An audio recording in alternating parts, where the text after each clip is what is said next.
آج میں چونکہ میں اپنے اسٹیٹ نہیں ہوں، باہر ہوں، سگنل ہو سکتا ہے کہ یہاں اگر میری آواز اگر کسی وقت نہ آئے تو پھر بیچ میں بات کر دینا یا مجھے کوئی اشارہ کر دینا، چونکہ مجھے پتہ نہیں ہوگا کہ میں لائن پہ ہوں کہ نہیں. تو سو فار آواز آ رہی ہے کہ نہیں؟ جی ٹھیک آ رہی ہے ماشاء اللہ. اچھا شکریہ، بہت شکریہ. اعوذ باللہ من الشیطان الرجیم، بسم اللہ الرحمن الرحیم، بسم اللہ والصلاۃ والسلام علی رسول اللہ صلی اللہ علیہ وسلم. آج کی جو 3 سورہ بقرہ کی آیات تلاوت کی گئی ہیں، تینوں آیات کا ترجمہ اور تشریح اور پرٹیکولر جو مفسرین نے تفسیر کی ہے اور ڈاکٹر صاحب نے بڑے اچھے طریقے سے نیٹ کر کے اس کو پیش کیا ہے. اس کے اوپر سب کی ویسے سچ تو ضرورت نہیں ہے، لیکن پھر بھی میں تھوڑا سا یعنی اس میں جو کرکس ہے اس کا وہ ضرور بیان کروں گا اور بڑے تھوڑے سے وقت میں. پہلی آیت جو ہے پچھلی آیت، اس میں بنیادی طور پہ ایک ایسا اشارہ ہے جو ہر ہر طرح سے زندگی کے سارے معاملات کا احاطہ کرتا ہے. اور اس میں قرآن پاک میں پچھلی جو اقوام گزری ہیں ان میں بھی جتنے انبیاء گزرے ہیں اور جتنی کتابیں الہامی کتابیں آئی ہیں ان میں مختلف واقعات جو انسانوں کے، اور اس میں ہر طرح سے یعنی انسانوں کی زندگی کو بھی اشارہ ملتا ہے، انسانوں کے تمدن کا اشارہ ملتا ہے، انسانوں کی سیاست ملتا ہے، انسانوں کی معاشرت ملتا ہے اور اخلاق کی بلندی کا اشارہ ملتا ہے. اور اس سے رب کریم نے بڑی ایک وسعت کے ساتھ، اس آیت میں اتنی بڑی وسعت ہے کہ ہم جتنے واقعات قرآن پاک میں جو آئے ہیں وہ مفوق الفطرت بھی ہیں، اس لیے کہ مفوق الفطرت واقعات جو فزیکل پرنسپل جن کو گورن کرتے ہیں اس سے ہٹ کر جتنے واقعات ہوں وہ صرف ایمان کے ساتھ تعلق رکھتے ہیں. اور رب کریم کے اوپر ایمان ہونے کے بعد اور اس کتاب پاک کو ماننے کے بعد انسان ان کو ماننے کے لیے تیار ہوتے. یہی وجہ ہے کہ جتنے ادر جو مذاہب ہیں جو اللہ رب العزت پر یقین نہیں رکھتے وہ اس طرح کے واقعات یا اس طرح کی تعویلات جو ہیں اس کو نہیں مانتے. یہ صرف ان لوگوں کا ہے جو ہدایت یافتہ لوگ ہوں، جو ہدایت کی طرف قائل ہوں، جو اس کتاب کو مانے جو رب کریم نے ان کی ہدایت کے لیے بھیجی ہے، یہ وہی لوگ وہ کر سکتے ہیں.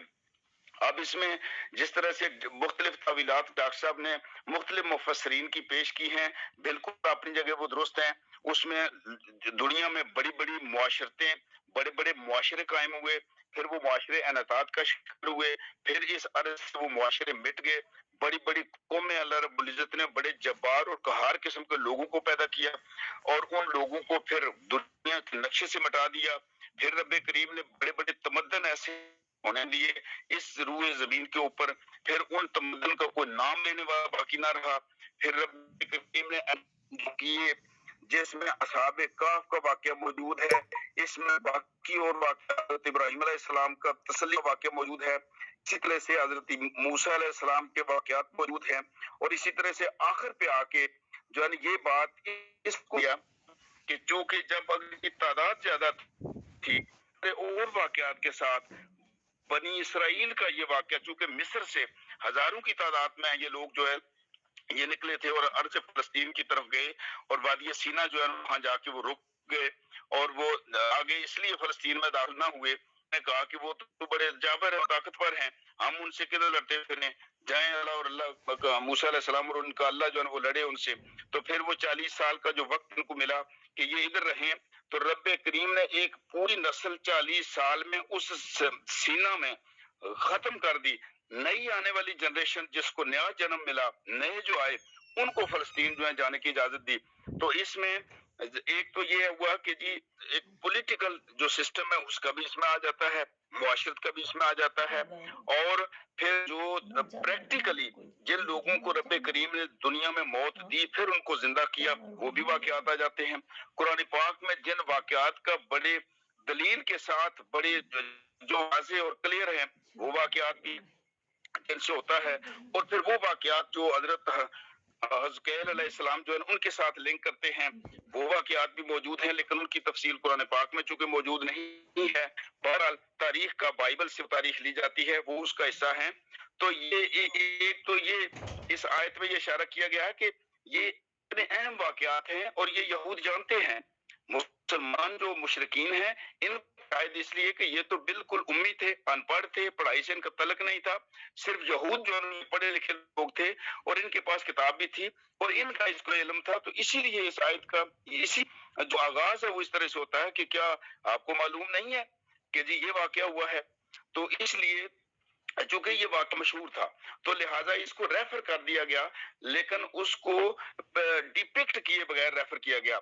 ताकि इसकी जो अहाता है वो सारे उन वाकयात पर कर दिया जाए जो रब्बे करीम ने आज तक इस दुनिया में जो वकू पजीर किए हैं और आप सल्लल्लाहु अलैहि वसल्लम तक आते हुए जितने वाकयात हैं उनका, और खास तौर पर इसराइल के जो वाकयात हैं वो सारे के सारे जो है वो कुरान पाक में भी कर दिए गए और कर दिए गए। तो यूं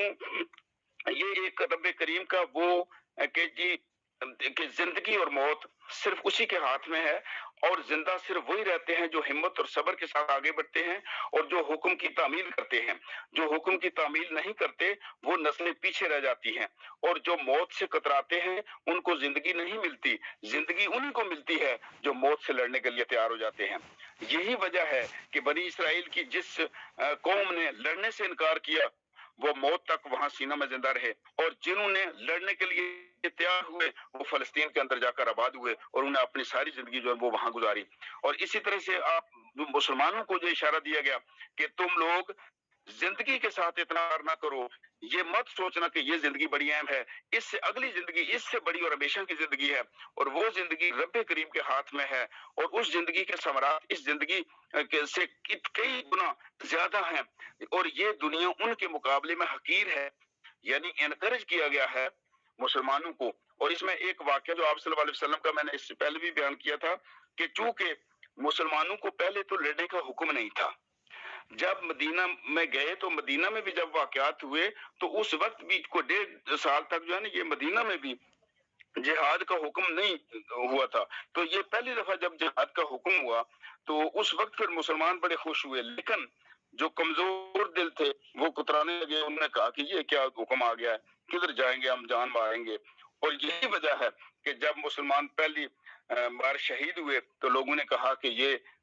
यानी ये दुनिया की रंगीनी, दुनिया की अयाशी और ये जो नियमतें थी इनसे महरूम हो गए हैं।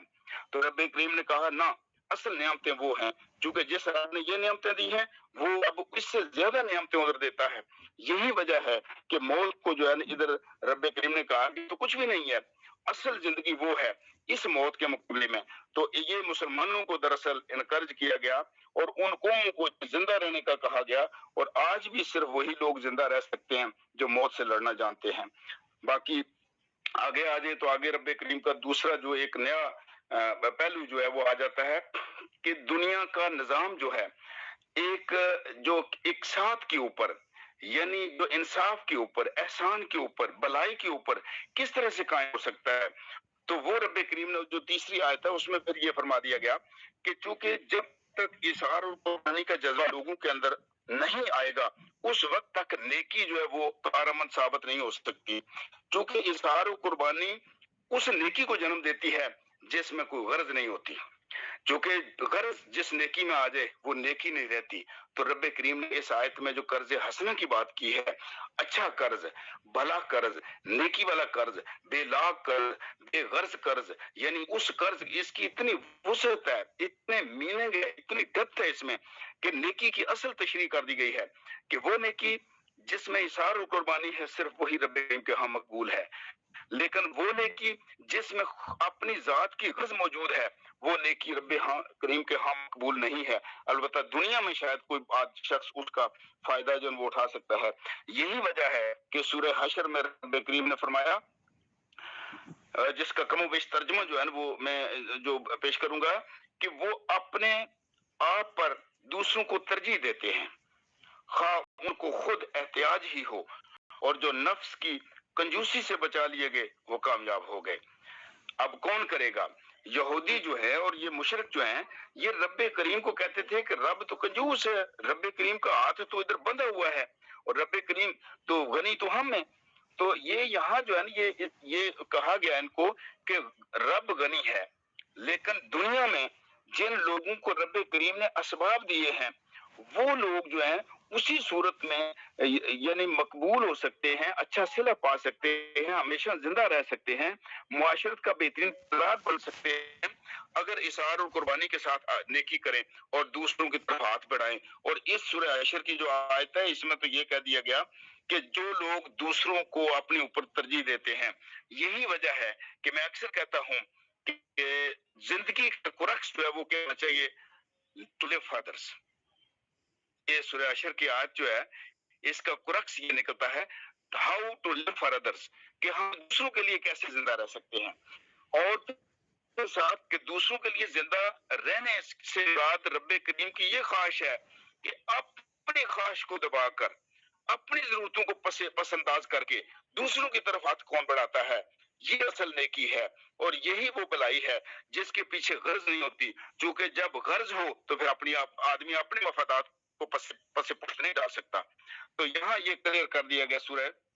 अशर में। और यही वजह है कि आप सल्लल्लाहु अलैहि वसल्लम का भी फरमान है कि कोई शख्स उस वक्त तक मोमिन नहीं हो सकता यहाँ तक कि अपने भाई के लिए वही पसंद करे जो अपने लिए पसंद करे। इसलिए कि जब मुझे जरूरत हो तो मैं समझता हूँ कि दूसरे लोग मेरे साथ खड़े हों, तो जब दूसरों की जरूरत हो तो मेरे अंदर ये हिम्मत होनी चाहिए कि मैं दूसरों के साथ खड़ा हूँ। अगर मैं दूसरों के साथ खड़ा नहीं होता तो इसका मतलब यह है कि मैं मोमिन का दोहरे मायार पर कायम हूँ, और मोमिन का दोहरा मायार नहीं हो सकता। मोमिन का हर आने वाला दिन नया होता है और पहले पिछले दिन से अच्छा दिन होता है। इसलिए कि मोमिन अगर आज 1 रुपया खर्च करता है तो अगले दिन वो 2 खर्च करेगा। वो समझ जाएगा कि जहां रब्बे करीम ने लोगों को गिनवा दिया कि कहां कहां जिहाद पर खर्च करो, मुआशरत पर खर्च करो, गरीबों पर खर्च करो, इस्लाह पर खर्च करो, दीन की तबलीग पर खर्च करो, और यानी ऐसे लोगों पर खर्च करो जिनका कोई पुरसान हाल नहीं, ये रब्बे करीम का वादा है। और यही वजह है कि सूरह मुज़म्मिल में भी रब्बे करीम ने जो फरमाया कि जो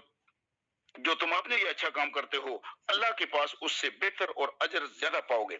यानी जो हम दूसरों की मदद करते हैं, दूसरों के ऊपर खर्च करते हैं, दूसरों को अगर हम देते हैं तो इसका मतलब ये हुआ कि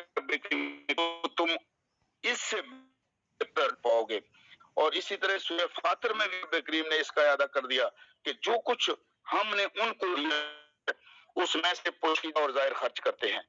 वो एक ऐसी तजारत की उम्मीदवार हैं जो कभी तबाह नहीं होगी, ताकि रब्बुल इज्जत उनको उनके पूरे पूरे सिले दे और अपना मजीद फजल अता करे। यकीनन वो बख्शने वाला कदरदान है। तो मजीद फजल यही है रब्बे करीम का कि जो यहाँ खर्च करोगे उससे कई गुना ज्यादा रब्बे करीम जो है वो आखिरत में देगा। लेकिन बात दरअसल ये है कि उसके बीच वो तकाजे पूरे करें जो इंसानियत के तकाजे हैं। जब तक वो तकाजे पूरे ना हों उस वक्त तक उस खर्च का कोई फायदा नहीं है। बस किस तरह से हम तरजीह देते हैं, वो तरजीह से एक आखिरी में बात करना चाहता हूँ कि सही बुखारी और मुस्लिम की एक रवायत है, ये बड़ी जबरदस्त है कि ये तरजीह देने की बात है कि रसूलुल्लाह सल्लल्लाहु अलैहि वसल्लम के एक मेहमान को एक अंसारी जो सहाबी जो थे उन्होंने अपने घर ले गए।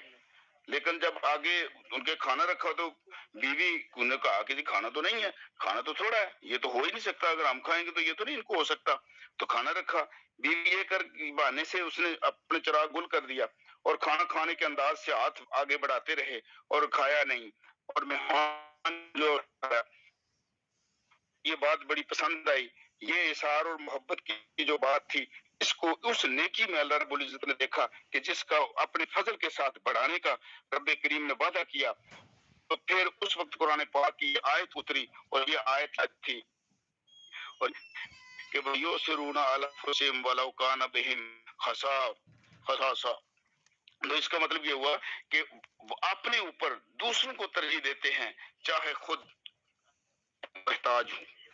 कि खुद मोहताज हो यानी खुद अपने लिए कुछ नहीं लेकिन उसके बावजूद ये करे। तो ये मिसाल इसलिए दी गई है कि लोग आगे बढ़े। और यही वजह है कि जितने हमें हजरत अबू बकर सिद्दीक रजी अल्लाह ताला अन्हु, हजरत उमर रजी अल्लाह ताला अन्हु और इसी तरह से बाकी सहाबा के जो वाकयात मिलते हैं उनमें भी यही वो अमल पाया जाता है और यही वो जज्बा था जिसके तहत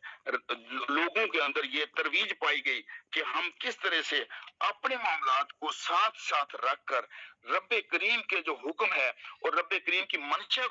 ہم اس کے اوپر ترجیح دیں، یہ بڑا مشکل کام ہے۔ لیکن اگر انسان اپنے نفس پر قابو پا لے، خواہشات پر قابو پا لے اور اصل میسج کو سمجھ لے، تو اللہ رب العزت ہمیں توفیق دے کہ ہم رب کریم کے اس میسج کو ضرور سمجھیں اور ہم دوسروں کے لیے کھڑے رہیں۔ اور یہ آخری بات پھر وہی میں کہوں گا کہ we have to learn how to live for others. جزاک اللہ، اللہ خیر، اللہ خوش رکھے،